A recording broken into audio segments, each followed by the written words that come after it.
Yo, what is up, everybody? Welcome to the Build a Mind podcast. Today, we are going to do something a little bit different. So, we are going to be streaming this live to the Twitter, to the YouTube, and to my personal Twitter as well. We're just trying to see how this goes. Obviously, this is a trial run.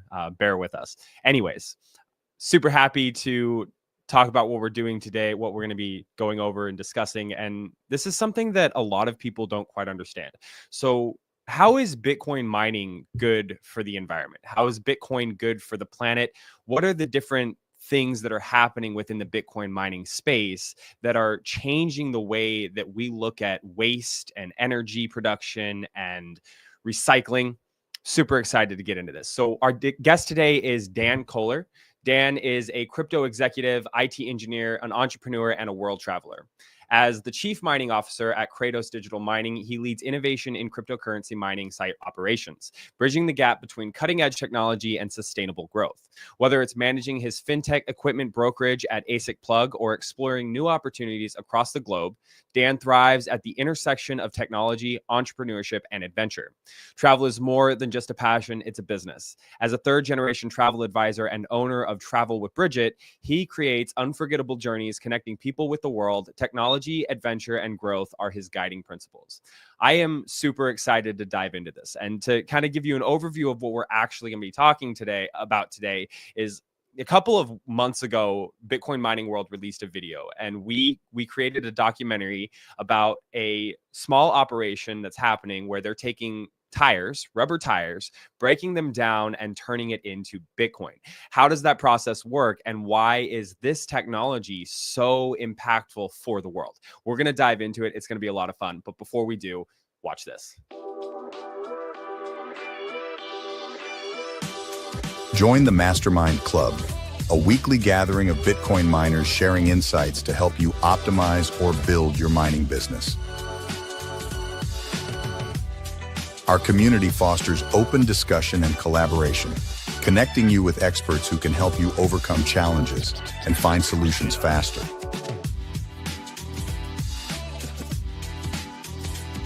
Every other week, we host the Mastermind Deep Dive, where industry leaders delve into the financial, operational, and optimization hurdles faced by miners like you. Brought to you by Bitcoin Mining World.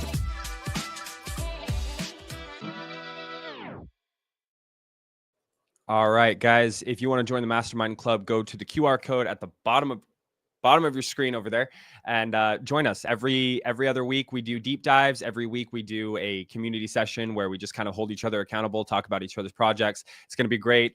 This Friday, so tomorrow, we're actually doing a mastermind deep dive with Tyler Stevens. He's going to be coming in and talking about his Heat Punks manifesto. So that's going to be fun. I'm really looking forward to it. And then next month we'll have Joe Lively on to talk about site operations and build out. It's going to be a good time. One more thing before we dive into the podcast with Dan.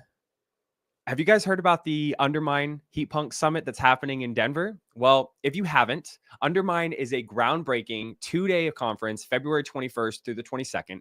This conference is dedicated to the rapidly emerging field of hash rate heating, harnessing Bitcoin miners to power electric heating infrastructure. The hash rate heat punks are a group of Bitcoiners undermining the status quo. Mining doesn't have to be centralized in pubco mega facilities or centralized massive mining pools. Home mining doesn't have to be exclusive to the ideological motivated either. Instead, we can bring mining to all via heating appliances and home devices. As the Bitcoin mining industry undergoes a transformative phase, the potential to unlock additional utility through heating has become clear. This Heat Punk Summit brings together the brightest minds and hands-on builders, tinkerers, plebs, engineers, tradespeople, contractors, and companies to collaborate on advancing the home mining space. By leveraging Bitcoin miners for heating, we can decentralize network hash rate, lower utility costs, and accelerate Bitcoin adoption as a neutral monetary asset. So join us in shaping the future of Bitcoin mining. Go to this link. Let me pull it up real fast. Sorry, I didn't have it ready. I should have done that. Where'd it go? Hold on, guys. I will get it. There it is. Go to this link at the bottom of your screen right now. It's also going to be in the show notes if you're not watching live. That's where you can go and you can get your tickets to the Denver Heat Punk Summit. It's 100,000 sats. We're not talking about dollars here. We're talking about sats. It's going to be a great time. I'm going to be there. A lot of the guests that have been on this podcast in the past are also going to be there as well. So I'm really looking forward to it. I am a heat punk, and I hope that you guys will come out and join us. All right, enough of the laundry list, enough of the to-do items. We're going to bring Dan onto the stage. Dan, welcome to the Build a Mind podcast. Hey, Trevor, thank you for having me. Yeah, we're happy to have you here, man. I just got to say, you are doing some incredible things in the space. And, the show here is all about trying to break the FUD. We want to make sure that the fear, uncertainty, and doubt is kind of broken down, and we really show what Bitcoin mining is doing. And when I told you this, off recording, when I first saw what you guys are doing with the tire mine, my head exploded. And I wasn't even thinking about the actual process of breaking down the tires. I was thinking about the implications that this has for the world, just thinking about what happens when we can monetize a process of waste removal and then use that to clean up our water, clean up our air, clean up our soil. What does the world look like 50 years out? So before we dive into the actual episode today, and before we dive into what you guys are doing out there, I want to set the scene by telling the audience who you are, what your background is, and how you came to Bitcoin. Yeah, absolutely. And I appreciate the intro blurb. That was great. So I'm Dan Koehler. I am an IT engineer by trade. I was working a lot in rural telecom back before the Starlink days. And my connections to rural telecom got me into an electrical contractor who connected me with a mining company. So I went out and did some site surveys and said, yeah, I can get you internet out here. And they're like, well, we're building massive data centers. I'm like, that's what's going on. So that's different than, hey, here's an LTE box to run a job trailer. So they read me in on the scope, and I'm like, that's cool. That's some cool stuff. So I dug in, put together a project plan, and they were so impressed they brought me onto staff. So that was early 2020s, 2021 timeframe, and I got brought into the industry there, and have been thriving in fintech ever since. Have a couple of different business units that I operate. The founder of ASIC Plug. We do concierge procurement of equipment and miners and infrastructure. As mentioned before, my family has a travel agency. I'm a third generation travel advisor. So I've got a team and staff that do that. But primarily I focus on the technical operations. And then now as we start phasing more towards the recycled goods and power generation side, getting heavily involved in that aspect. And it's really exciting. No, it really is. There's this whole idea in Bitcoin mining that the Bitcoin miners are going to become power producers. Now, that's not to say that they're going to be these large scale infrastructure operations where, they're operating 100 megawatts or, 1,000 megawatts, a gigawatt or whatever.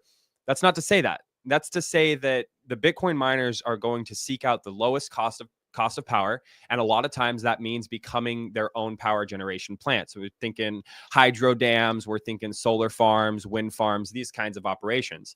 But specifically what you are doing has taken that whole idea of generating your own power to a different level. And we've talked before on this podcast with Paul Cockerham from Verde. They're doing something down in the Permian Basin where they extract the natural gas from oil and gas wells and they pipe that into a generator. Bada bing, bada boom, you're mining Bitcoin with it. You're doing something similar but completely different. So before we explain what you're doing, can you just explain to us the idea of turning waste into energy and its relevance to Bitcoin mining? Yeah, absolutely. So to be successful, quote unquote, in Bitcoin mining, you need to get low cost energy, and you need to dissipate heat. That heat punks plug, that seems really cool. I'm going to look into that summit. That's something I'm passionate about. It's going to be a lot of fun. Absolutely. If you can get low cost energy and you can mitigate your heat, then you're golden. So what we're trying to do is energy prices rise as energy demands rise. We're trying to find creative methods to produce our own energy and have a positive impact on the world. And when this project came across my desk and I was looking into it, I'm like, that's physics tells us that's not possible. Chemistry tells us that's not possible. Um, they say they're doing it. So I went down there to look at the tire system. I'm like, I see it happening in front of my eyes. So I dug into the science. I'm like, okay, so there's a lot of proprietary stuff in there, but it is possible and it is being done. And we are producing energy. We are producing vaporous gases to run in generators by deconstructing tires. And the reason that that's important is tires are one of the number one waste products that are improperly disposed of, that are clogging up landfills, clogging up the sides of roads. I live in a rural-ish part of Texas, and every day on the side of the highway somewhere there's trash thrown out where someone just comes and they dump it, and usually there's tires around, and that's because there's no proper avenue to dispose and recycle tires that is effective. They'll shred them and turn them into playgrounds and reuse some of the rubber for some things, but when you can take a tire and completely 100% eliminate the tire and turn it into usable products, that's a game changer. And when a big piece of that usable product is energy that you can run through a carbon neutral generator and consume your power on site without having to deal with transmission, without having to deal with transporting trucks of fuels, it's a win-win all around. There's no negatives to it at all. Yeah. I mean, okay. So first thing I want to address is we talk about the fear, uncertainty, and doubt. There has been countless articles about how Bitcoin mining is going to use up the world's energy in the next 4 years, or they're boiling oceans, they're putting off CO2, all of these things that are completely blatantly untrue. I mean, it's a fact that Bitcoin miners are probably one of the most environmentally friendly industries that we have seen in the last 100 years. Now, absolutely, this idea of generating power for your Bitcoin miners, which you need to mine Bitcoin, which is a revenue generating process. This idea of harnessing waste is something that is extremely exciting to me, because it's not just, like I said, it's not just tires. I alluded to it before, but there's been plenty of waste processes that mine Bitcoin. You've got oil and well sites down in the Permian Basin and all over the world, really, that are generating Bitcoin from the natural gas. But then you also have methane extraction sites that are popping up in landfills and farms that are capturing this methane and burning it. What are some of the other things that you see, before we actually dive into the process a little bit? What are some of the other things that you're seeing where Bitcoin miners are generating energy for this process in wasteful industries? Yeah, I've seen there's a guy out in Canada from Canada that I met at the Merkel Bitmain hydro facility when I was doing a tour there, and they're doing a lot in wood gasification. So as wood and trees come down, they're creating power from wood itself that is kind of scrap or otherwise unusable there. We've got the tire projects that we're talking about. A number of people have tried it, but using systems like pyrolysis, which essentially incinerates the tire, you get some toxic sludge, you get some goo, you do create the heat, you can create energy, but it's not a clean process that operates like ours.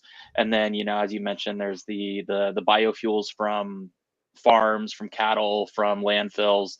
All that is viable, but it is less stable and less consistent than something like a process where we know we put X pounds of feedstock in, we'll get between Y and Z gallons or amounts of fuel out to run the generators.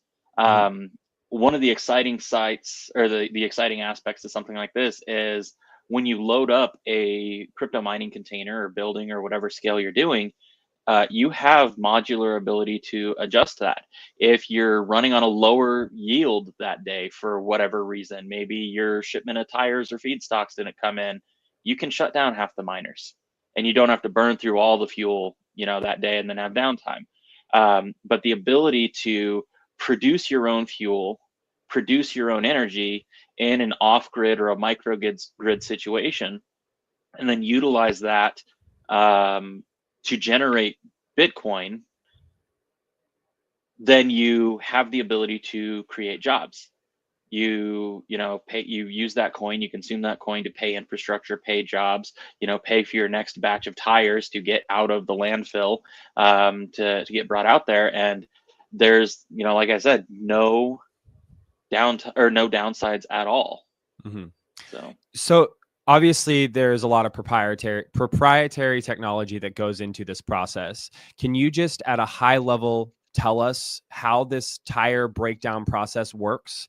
And just how much do you like, what do you obviously obviously you can't just go down the street, grab a piece of tire, throw it into the machine and have it start breaking down. And I know that there's proprietary tech, so just tell us what you can about this process. Yeah, absolutely. So high level, you take your truckload of tires straight from the landfill.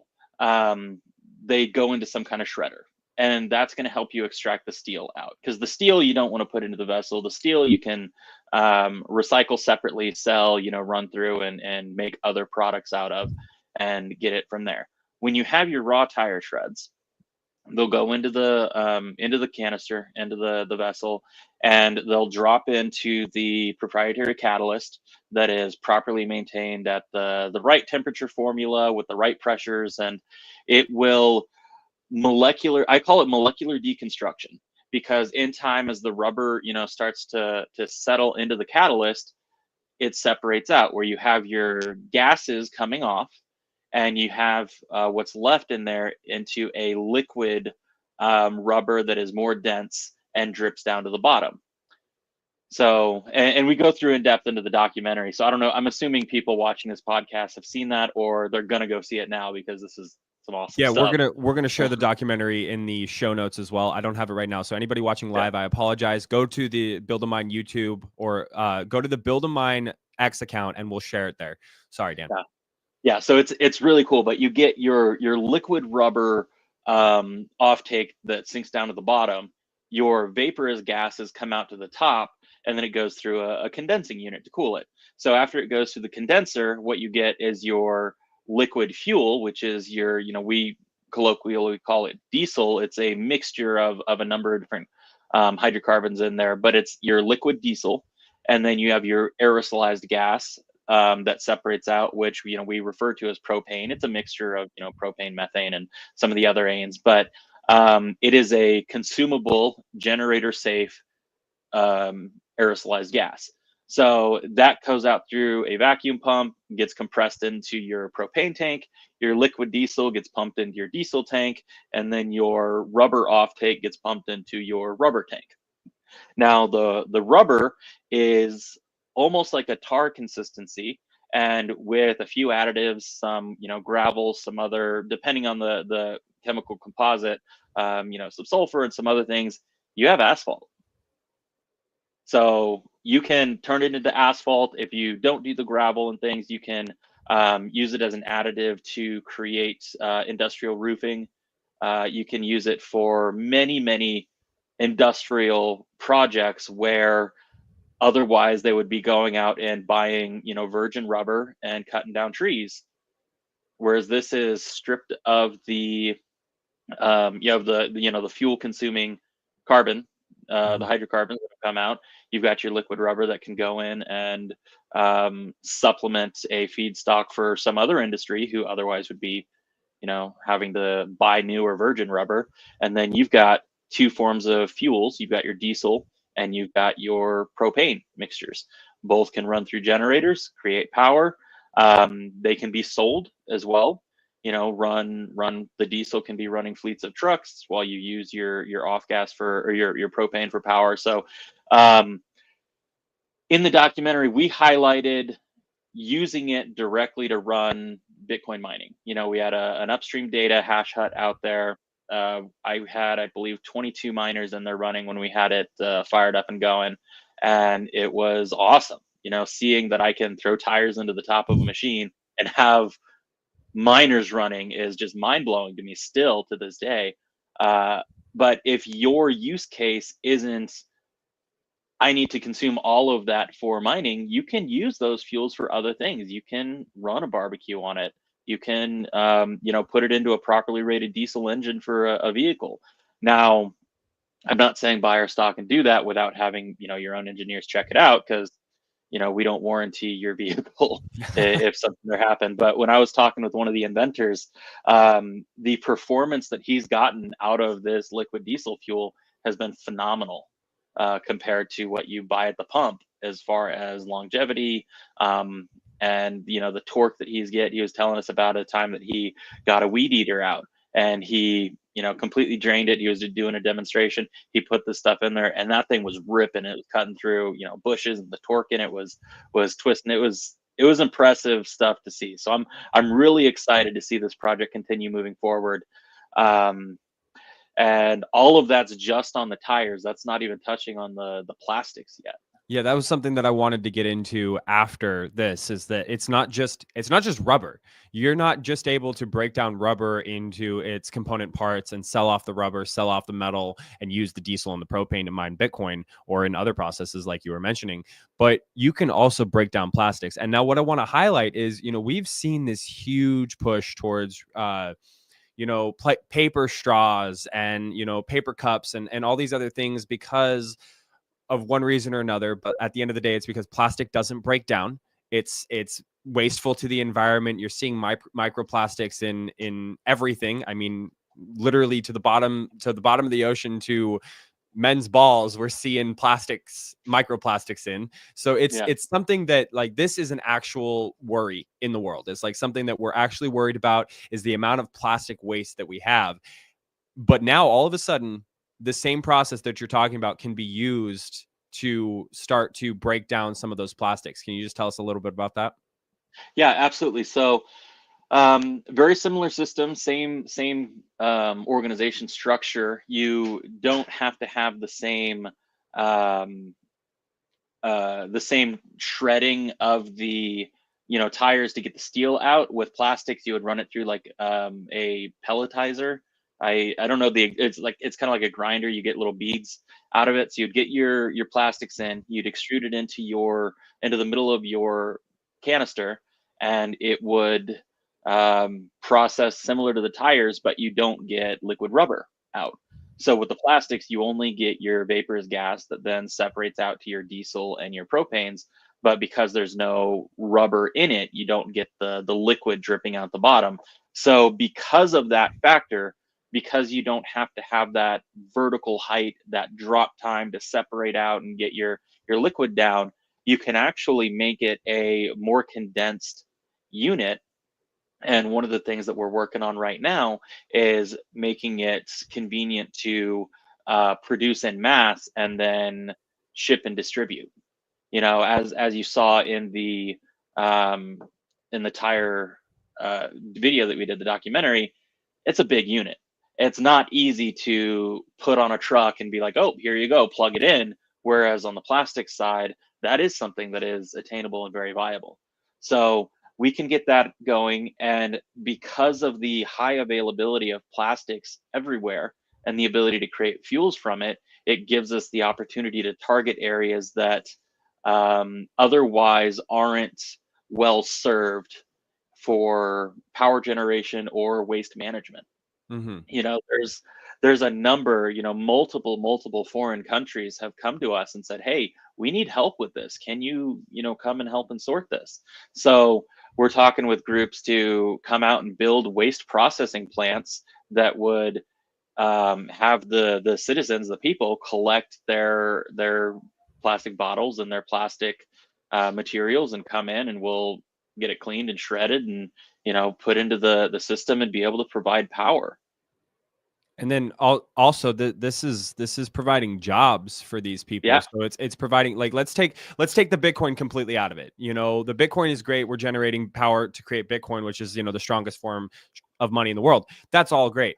But let's go to like a third world country that is just filling up with trash because they don't have the landfill infrastructure that we have here in the United States. And they're just, Right. it's filling up with garbage, with debris that doesn't break down. What you're saying is that you are now incentivizing the populace to go out and clean up their streets, clean up their environment, get paid to do so.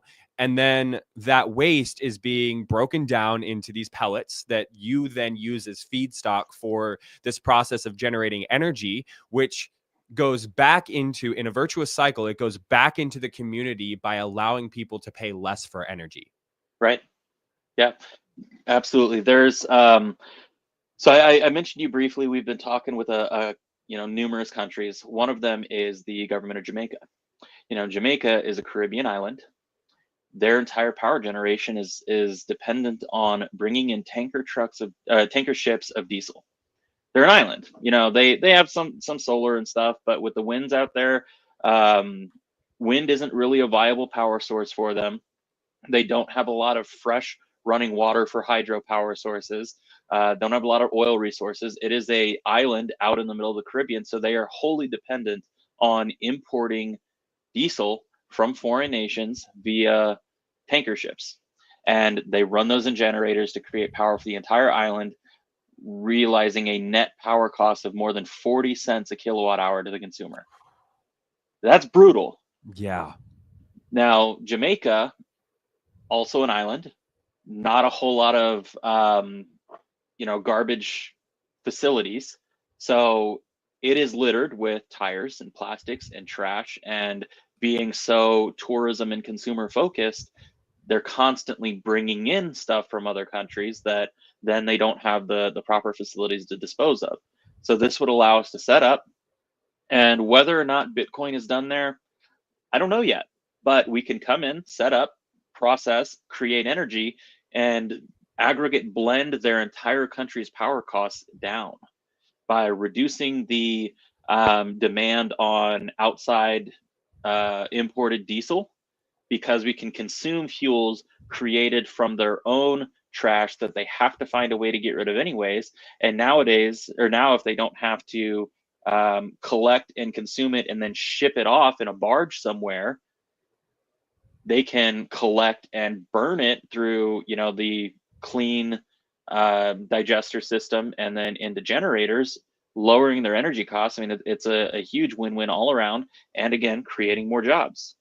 Mm-hmm. Yeah, I mean, the thing that I'm thinking here is that it's not just like we're talking about all these waste processes that can be turned into energy, and cleaning up waste is a big problem for the entire world, let alone for a small island nation like Jamaica.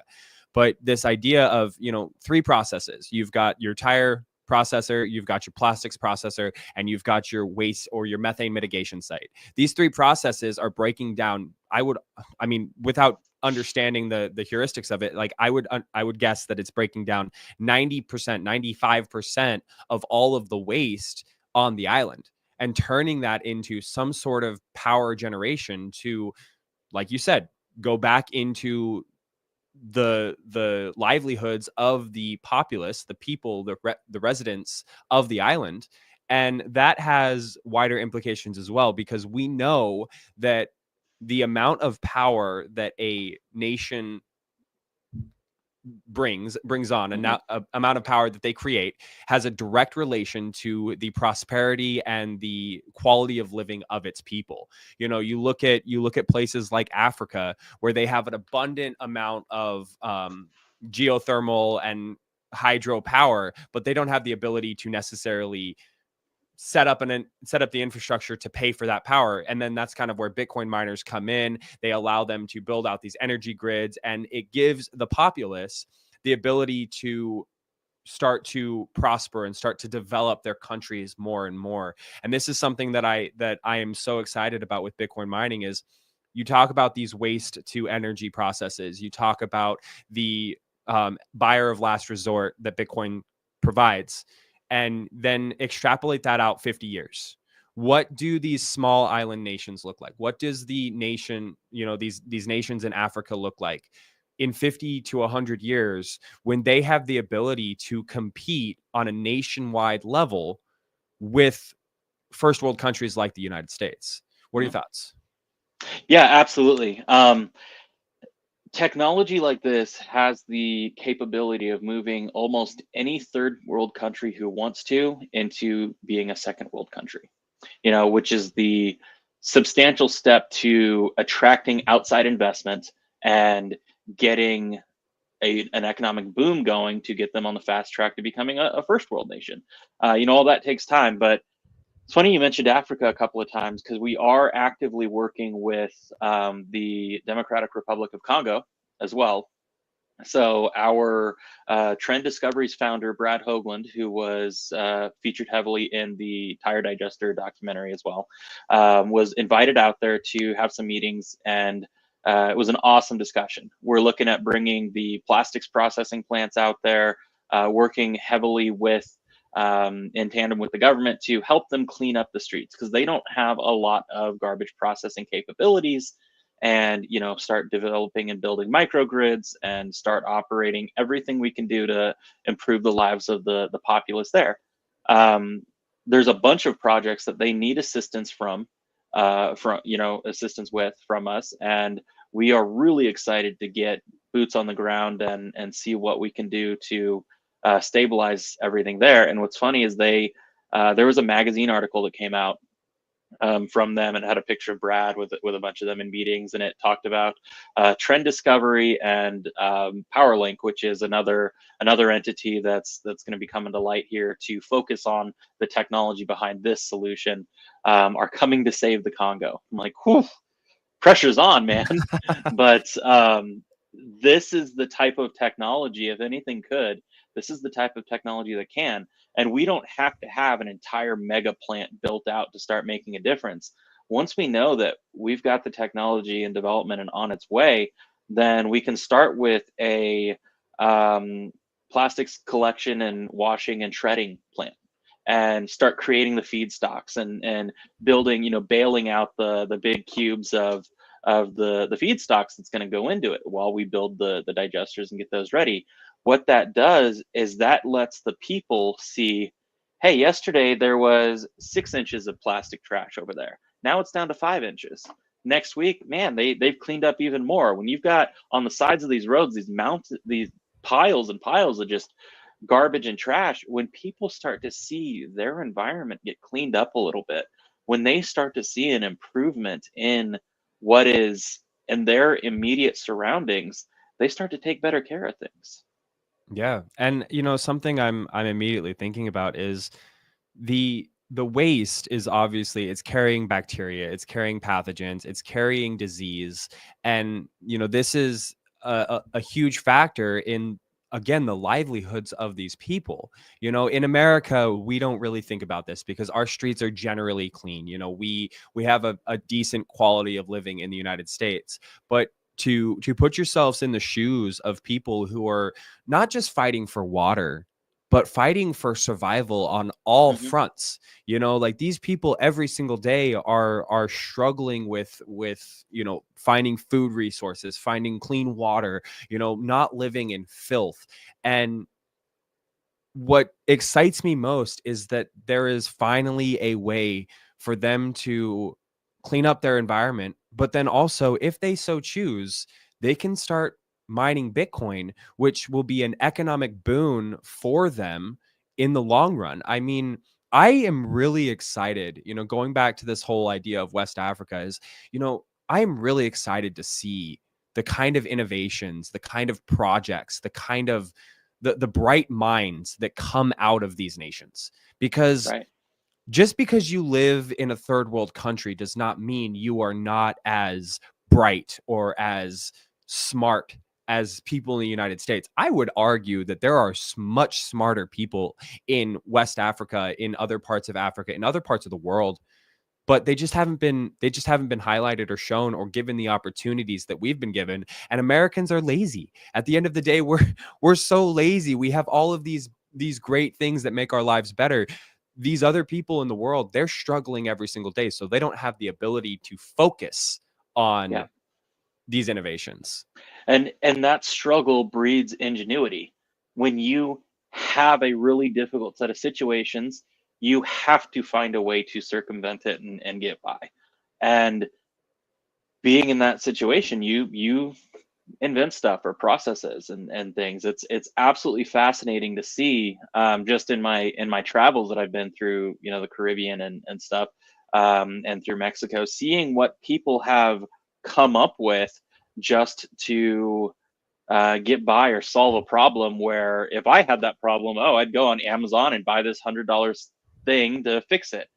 They don't have that resource, so they have this problem. They get creative, they solve it. It's like, why didn't I think of that? I could have marketed that and done something, substantial. But seeing people in situations of, I don't necessarily want to say desperation, but in situations of need, being able to meet their needs in unconventional to us ways, just means that there's another perspective to look at things, and that's gonna breed innovation with teamwork.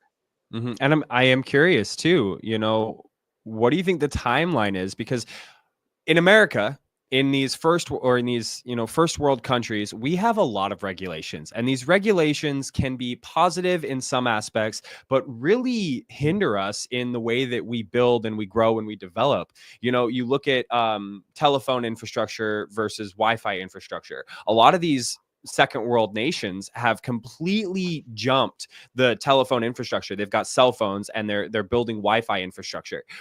What happens? Like, this is my question, what happens? What does it look like when these third world nations are able to skip all of that infrastructure build out and go directly to, Wi-Fi, or go directly to cell phones, go directly to Bitcoin? What does that look like? That's a great question. So, to take a couple years back in my career, this was probably 2019, I think, maybe 2020. I was at a conference for the Federation of Internet Service Providers of America. And I was out there talking with some groups, and one of the guys there did a lot of work out in Africa and countries like that, setting up wireless ISPs, point-to-point systems, high-powered microwave towers that would beam your signal, 40, 50, 60 miles, and be able to get remote villages connectivity through an air fiber link beamed all the way to the next, closest city, which is awesome. But that's expensive infrastructure, that's towers, that's people, running technology. Nowadays, with the advent of Starlink, for $500 and $120 a month, you can stick a thing on your roof and realistically get enough coverage to support a small community for things like cell phones and your telecom. So because of that, you're starting to see a lot of these more remote areas have little charging stations, sometimes solar charging stations, where you've got USB ports. You come in, you charge your phones, and they have a LTE network broadcast that runs through a satellite connection versus needing large scale infrastructure. And that's just an advent that's come in the last couple of years. So the innovation is coming, and what happens is it allows communication to happen in these smaller communities, and then decentralized currency like Bitcoin allows people to actually transact. A couple years ago, even, a lot of the thing that was holding back these smaller communities and these smaller countries is, every other month there's a new warlord in charge, and they throw away the old currency. They print out new money with their face on it, and here's your new money. 6 months later, the same thing happens, and all of this money that you had is now worthless, and you're starting from square one again. You can't build businesses, you can't transact, you can't provide services. So it puts everyone into that hunter, gather, barter mindset where they can't grow and sustain. Now with decentralized currencies, Bitcoin and Ethereum, things like that, they can transact, and no matter what the localized currency of the week is, they have something that's stable, is not having its value kept to the local region, and is accepted everywhere. That's wild, man. Yeah. I'm so excited with this stuff, man. So I'm gonna ask you a couple more questions, but because we're doing something new on the show, I wanna see. We've got 26 people watching live between the different channels. Guys, if you're watching live, send in a question. If you have any questions for Dan, we're gonna take some time and answer some questions. We've got about 20 more minutes. While we're waiting for some questions to come in, Dan, if any come in at all. What are your thoughts on the future of Bitcoin mining with technologies like this? And then let's frame this a little bit. So we have these large industrial pubcos that are not like their only revenue generation is the Bitcoin mined. And this is becoming less and less profitable and much more difficult over the years. Every 4 years, we have a halving cycle. It cuts revenues in half. So with these waste to energy processes, with things like methane, things like rubber breakdown, things like the natural gas, what direction is the Bitcoin mining industry moving? So the Bitcoin mining industry as a whole, the big guys, the giants, I think that they are going to start looking at augmenting some of their revenue generation into altcoins. We've already seen that quite a bit. I believe Mara was one of the first big adapters who started putting large volumes of Caspa miners into their mines. But we are starting to see a bit of an advent towards running some altcoins. L9s have been immensely popular. Through ASIC Plug, we've sold hundreds of L9s. It's phenomenal, and they're very high dollar, high performance machines. So I think that's going to be an aspect. But the other thing that we're seeing is co-location with AI and high data compute. So that, to investors and to regulators and to stuffy people in suits who don't understand the industry, see that, oh, it's not just crypto. It's not the greedy crypto bro sitting there stealing our power. It's AI data centers. It's AI compute. Okay, that's acceptable then. So we're seeing a lot of these places with dozens or hundreds of megawatts carving out 20, 30, 40 megawatts for AI and data compute. And that's not just because they can charge a power premium for all the redundancies and site management and stuff, but because it makes sense to change the perception of the populace on it. And I think the biggest factor for some of these larger mining companies and pubcos is going to be the heat reuse and the get away from the perception being greedy company stealing power to make money, and go to the perception of community investor creating power, creating jobs, and creating creating opportunities out there and being a positive light to the world. Because that's my motto is I want the world every day to be a better place because of something that I've done. And not to get too sappy, but I try to be a positive influence on everything, no matter what it is. And when this energy project came in on the tire and the plastics operations, I'm like, that's world changing stuff. That's like mind blowing. Decades down the line, there's a consistent improvement in life because of the work that I can do today. Yeah. I mean, and not just for people in third world countries. It's it's going to change the world for everyone.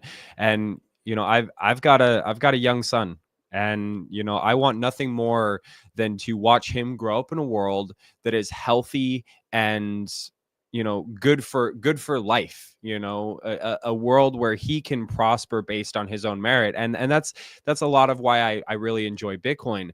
And I came to Bitcoin for a lot of those reasons. But then getting to watch things like this project that you're working on, the heat reuse side of things, the energy or the waste to energy, getting to watch these projects slowly start to manifest. It's like, man, I am watching the world change as I sit here and I speak. I am watching the world change. I am seeing the world that I want to live in start to develop around me. And it's a beautiful thing. I'm not kidding, Dan. When I saw that documentary that we made, I mean, it gave me chills, like it gave me physical chills thinking about the fact that, holy shit, like we're going to change the world. We're absolutely going to change the world. And I would argue that anyone who is out there touting that I am a conservationist, I am an environmentalist, I want to see the world get better. If you don't believe in Bitcoin and the processes behind Bitcoin mining, then I don't think you're really an environmentalist. I don't think you're actually a conservatist. Like you have to be watching these things and going, holy shit, this is changing. It's changing the fucking world, man. Yeah. It's incredible.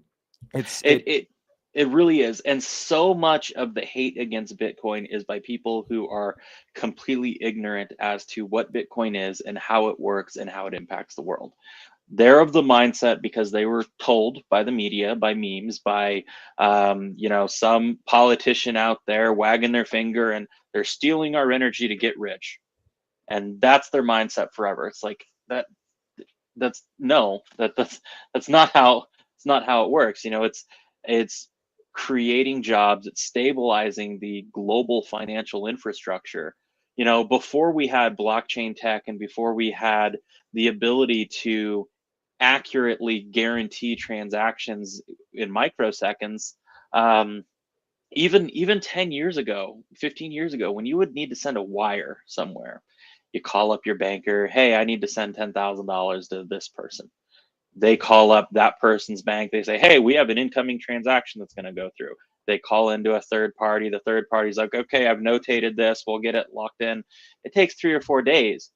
Nowadays, we got Cash App and Venmo and Zelle and PayPal and any of these systems where you can instantaneously transfer money accurately without risk of someone intercepting the transaction or without risk of something going on. Now, that said, people out there watching, be safe about it. There are scammers out there. There are people committing fraud. So do your due diligence. But the tools that exist for these are absolutely incredible. Yeah. 100%. The way the world is changing, man, it's incredible. I love to see it. Guys, again, if you have any questions for Dan based on what we've been talking about, based on some of these processes, maybe how he sees the future of Bitcoin mining and just the future in general, send in these questions. Dan, I have one more question for you. Mm-hmm. This is a question that I ask everybody who comes on the podcast because I think it sets the framework for why we do what we do and the philosophical motivations behind what we're doing. So Dan, what does Bitcoin mean to you? That is a great question. So I see Bitcoin as a stabilizing future. I know there's still risks out there of having, holding, spending, keeping, but when you look at the cyclical trends, I am personally a firm believer that it is going to continue to go up and be a phenomenal stabilizing force for the future, a hedge against inflation, and a means to future wealth.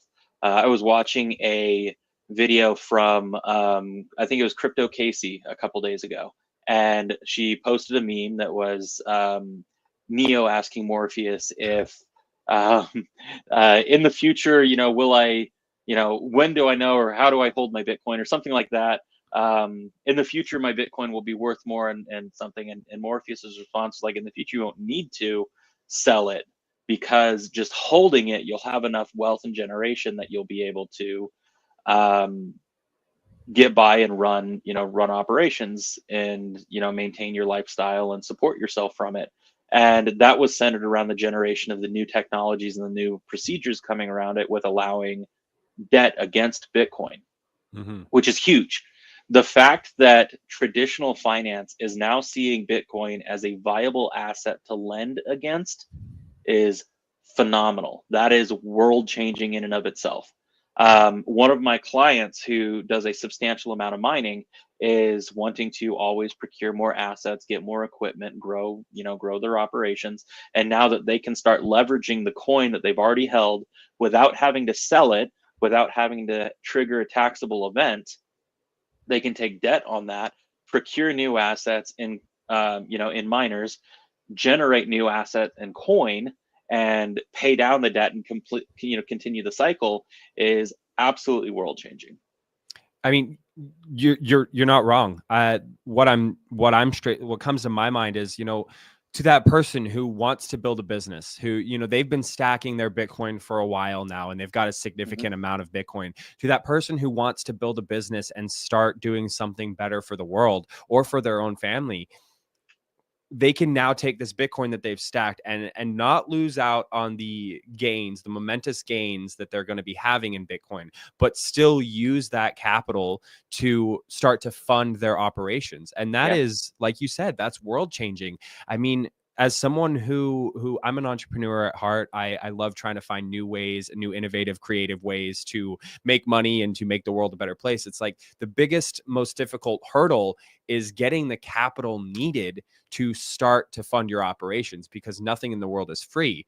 And when you can start lending off of your Bitcoin and still appreciate the growth and pay the loan off with, the revenue, the profit that you generate from the business that you're creating, I mean, that's a win-win situation. Yeah. And then, I was talking with someone when I was down in Naples for Bitcoin Day just the other day.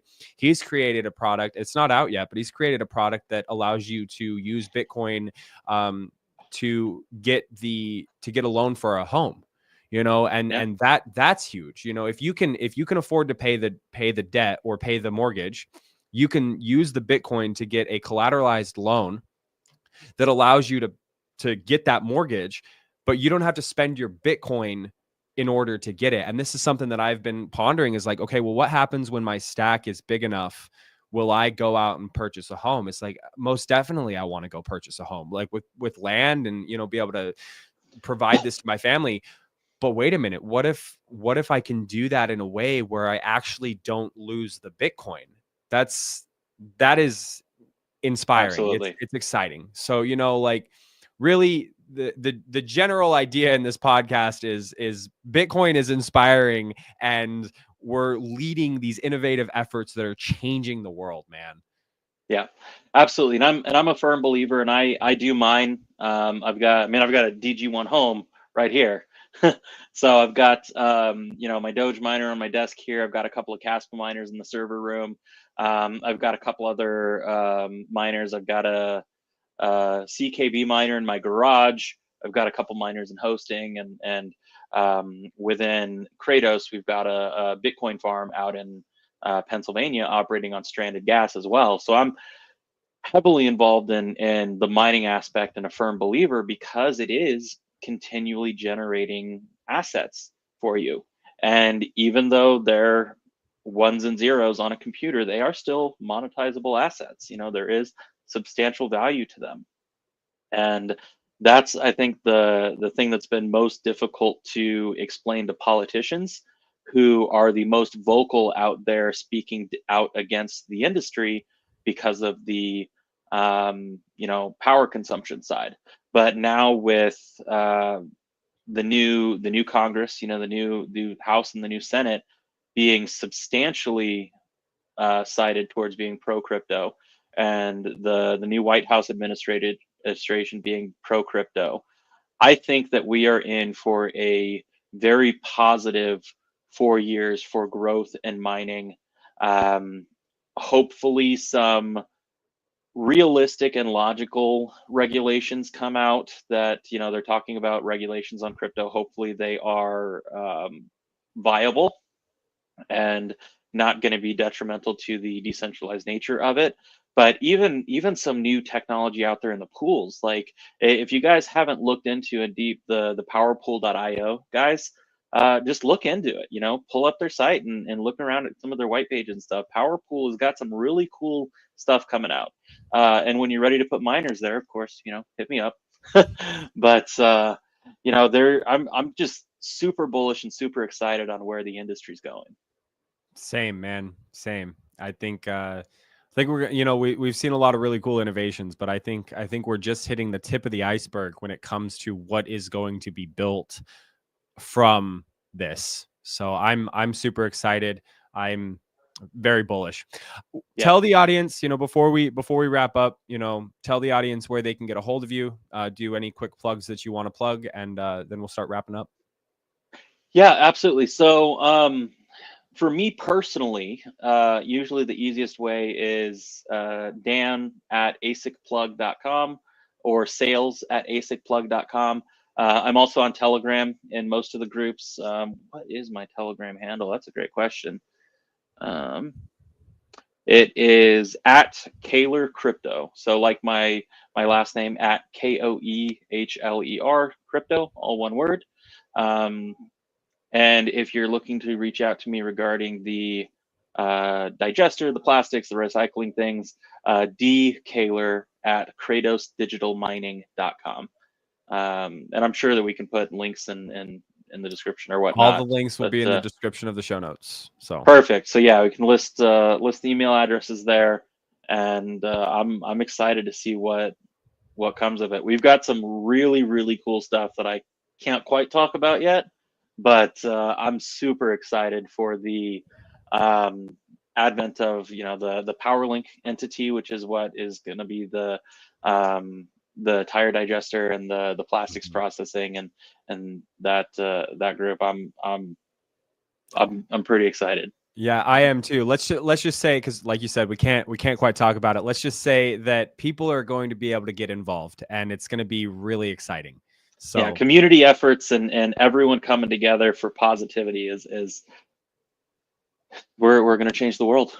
Absolutely, man. I'm so excited. Well, I just want to say, we got 30 people watching live on all the different channels. I just want to say thank you so much for tuning in live. Maybe we do this a little more often. Maybe we don't. We'll see how it goes. Either way, thank you so much for watching the Build a Mind podcast. If you guys want to help out the show in a free way, just, leave a like, a comment, subscribe to the channel, subscribe to the X channel, and share it out. Get this message out there, share it out to your friends, help me build and grow this channel. In the last year, we've grown from, 0 to 300 people on the pod or on YouTube, which is awesome. But I want to 10X that this year. So help me grow this channel, help me spread this information, and help me learn how I can benefit the community in my own small way. Thank you guys so much. I really do appreciate you. Dan, I appreciate you for coming on the show and telling us all about what it is that you're doing. And thank you for driving this creative innovation to change the world. Yeah, absolutely. And we'll have updates soon, and I'm happy to jump on sometime in the near future as well. Awesome. Definitely will do it. When you can talk more about what you've got going on, maybe we'll get you back on the show. Yeah, absolutely. Awesome. Well, thanks, guys. This has been the Build a Mind podcast, and we will see you next time.